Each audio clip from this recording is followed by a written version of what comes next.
Levi Williams told me he could not wait to get back out on the football field today for what will be his final college football game. Williams is foregoing his final season of eligibility to take part in the strongest, most competitive brotherhood in this entire country, the Navy SEALs. All bowl season long, the common phrase that we is want to. Which team wants it more? And neither of these teams had a single starter opt out or transfer. Clearly the want to is there. But for Texas State quarterback TJ Finley, he says, you say want to, I say need to. We need to win our program's first bowl game in school history. Coming off of the big win last week, how do you expect your team to handle success tonight? Well, I just want us to play good football. What's the next dimension of your quarterback when you were his game you hope to see him unlock tonight? Quarterback Michael Van Buren has been leading his team since his first varsity start in 2021. But head coach Masai Halamariam said after last week's loss, just the program's fourth loss since 2017 and losing two starting offensive linemen, he looked at his quarterback and said, I challenge you this week to be an even better leader. Well, guys with points at a premium for both these teams talked with a visibly frustrated Biff Poggi going into the locker room, and he said, look,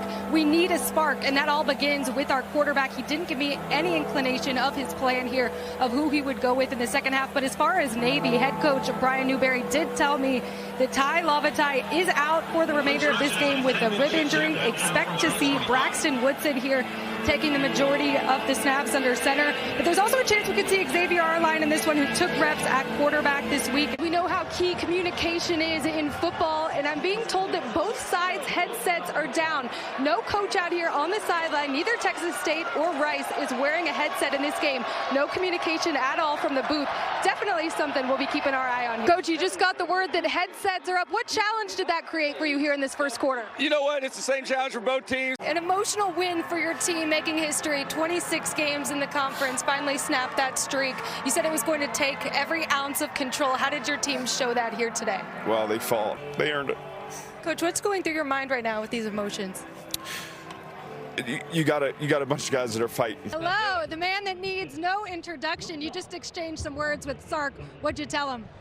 Oh, just congratulations. You've been to a whole lot of Texas games. What are your expectations for this one? No bigger Red River rivalry in a decade. Thank goodness we're coming in both undefeated. Peyton Bowen is a versatile DB for the Sooners, and boy, are they happy to have him. At this time last year, he was actually committed to Notre Dame, but both Oregon and Oklahoma never stopped pursuing him. I was actually working a game for ESPN at his high school, Denton Guyer, where offensive coordinator Jeff Levy and safeties coach Brandon Hall actually came in on a chopper. Walk-on quarterback Trexler Ivy getting the third start of his career and the most confident in his game he's ever been. Last week, down 17-0 on the road against Tulsa. Offensive coordinator Mike Miller huddled up this offense, looked them dead in the eyes, and said, someone has to step up and make a play. Ivy took that personal. He said he let the pressure go, stopped overthinking it, and let the ball fly. Said he felt like he was playing backyard football all over again. Well, guys, on that critical fourth down, we saw defensive tackle Peyton Rose come off the field, assisted by Mines trainers, not able to put any pressure on that right side. His right shoe came off, went into the medical tent, was in there for a couple of minutes, and then came out jogging around, and he's actually putting back on his helmet right now, looking ready to go.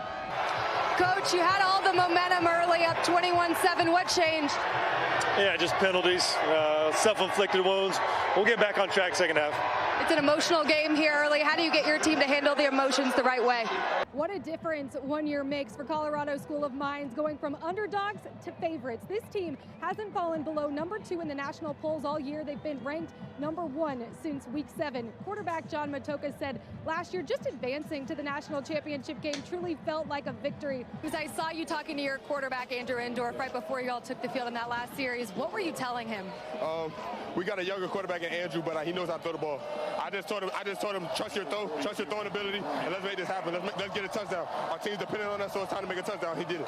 What did you see on that play? I saw a touchdown. This is a relationship that goes back 30-plus years. Duncanville head coach Reginald Samples and South Oak Cliff head coach Jason Todd were actually connected before Todd was even born. As for Kentucky quarterback Will Levis, it's been all about more time in the training room. He spends up to 2.5, 3 hours a day treating that turf toe and left shoulder injury. On game days, he's able to numb that toe. He usually wears a walking boot for 1 to 2 days after a game, but he told me, guys, this week he's feeling as good as he's been.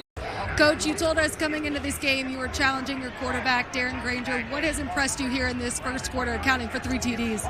I mean, he's done about everything for us. It looks like a doggone scoring fest. We got to play some defense. What do you want to change here on defense? I would like a turnover. How about that? The last time Seth Hennigan was on this field, that last play, he came following through, hitting his right throwing hand on a helmet, but it wasn't the hand he was concerned about. He came over and the trainers, his left knee, gushing blood, got bandaged up. Quinn, 21 points there in the fourth quarter. How was this offense finally able to establish a rhythm? Yeah, you know, it was tough.